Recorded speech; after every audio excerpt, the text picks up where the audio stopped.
જન્મ મરણ શાખા ખાતે આવેલા દુકાનો ખાલી કરાવશે। વડોદરા શહેર કેવડા બાગ બાદ આજે જન્મ મરણ શાખા ખાતે આવેલ સરદાર માર્કેટની બિલ્ડિંગ અને દુકાનો જર્જરિતને લઈને વડોદરા મહાનગરપાલિકા દ્વારા તોડી પાડવામાં આવશે। શહેરના નવાપુરા કેવડાબાગ ખાતે આવેલા સરદાર માર્કેટ બિલ્ડિંગ વર્ષો જૂની અને જર્જરિત થઈ જતા તેને પાલિકા દ્વારા તોડી પાડવાનો નિર્ણય લીધો છે। ત્યારે વડોદરા મહાનગરપાલિકા દ્વારા દુકાનદારોને શોર્ટ નોટિસ આપવામાં આવી છે, જેને લઈને સરદાર માર્કેટની બિલ્ડિંગના દુકાનદારોમાં ફફડાટ ફેસી ગયો છે। આજે સવારે તમામ દુકાનદારો એકત્રિત થઈ ગયા હતા અને પાલિકા સામે રોષ વ્યક્ત કર્યો હતો। હરણીના મોટા તળાવના લેકઝોન ખાતે સર્જાયેલી બોટ દુર્ઘટનામાં ખાનગી શાળાના 12 બાળકો અને 2 શિક્ષિકાઓના મૃત્યુ થયા છે।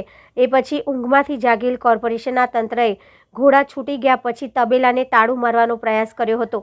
કોર્પોરેશને જર્જરિત અતિથિ ગૃહ, નગરગૃહ, સ્વિમિંગ પુલોને બંધ કરાવ્યા બાદ હવે શહેરના નવાપુરા કેવડાબાગના બેઠક મંદિર પાસે આવેલ સરદારબાગ માર્કેટ બિલ્ડિંગ સામે લાલ આંખ કરી છે।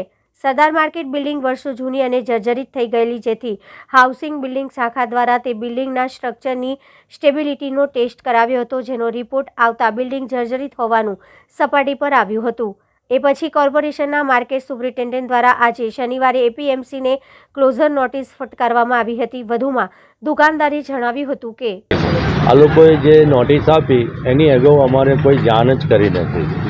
આ જર્જરિત થઈ ગયું છે એવું જે અહેવાલ કરે છે, તો એના અનુસંધાનમાં એટલું જર્જરિત નથી કે સાહેબ એમને 5 દિવસની નોટિસ આપીને અમારી સાથે આ રીતના વ્યવહાર કરવો જોઈએ। આ તો એવું લાગે કે એમની ખૂબ જ મનમાની કરી રહ્યા એવું લાગે છે, અને એના અનુસંધાનમાં આ લોકો કયા જગ્યાએ બેસશે, શું કરશે, અમે કેટલું ડેવલપ કર્યું, અમારી ઉઘરાણી બાકી હોય, બધું જોવું જોઈએ એમને। અમને કોન્ફિડન્સમાં લઈને કામ કરવું જોઈએ, ના નહીં વૈકલ્પિક જગ્યા આપે, એ જગ્યા કઈ રીતના આપે છે, આ તોડ્યા પછી કેટલા દિવસમાં એમનું કામ કરશે, કેટલા સમયના અનુસંધાનમાં અમને પરત કરશે, એ બધું એમને અમારી સાથે બેસીને વિગતવાર વાત કરવી જોઈએ। આ જે નોટિસ લગાવવામાં આવે વેપારીઓને સાથે રાખીને નોટિસ રાખવામાં ગઈકાલે રાત્રે હું દુકાન બંધ કરવાનો ટાઈમ હતો અને 4-5 ભાઈ આવીને ક્વેશ્ચન પૂછવા માંડ્યા, એટલે મેં પૂછ્યું ભાઈ તમે કોણ, તમે ક્યાંથી આવો છો? ત્યારે એમને મને નોટિસ આપી। આપણી આગલી રણનીતિ શું રહેશે? આગલી રણનીતિ સાહેબ અમારું જે છે, અમારું ભરણ પોષણ બધું આના ઉપર જ છે। હવે અમે આ ઉંમરે જઈશું ક્યાં?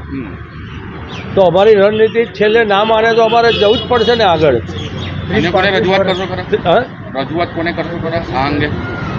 આ અંગે જે એના લાગતા અધિકારીઓ હશે એમને મળશું।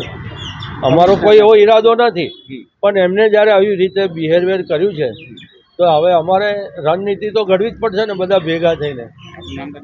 અતુલ અમીન।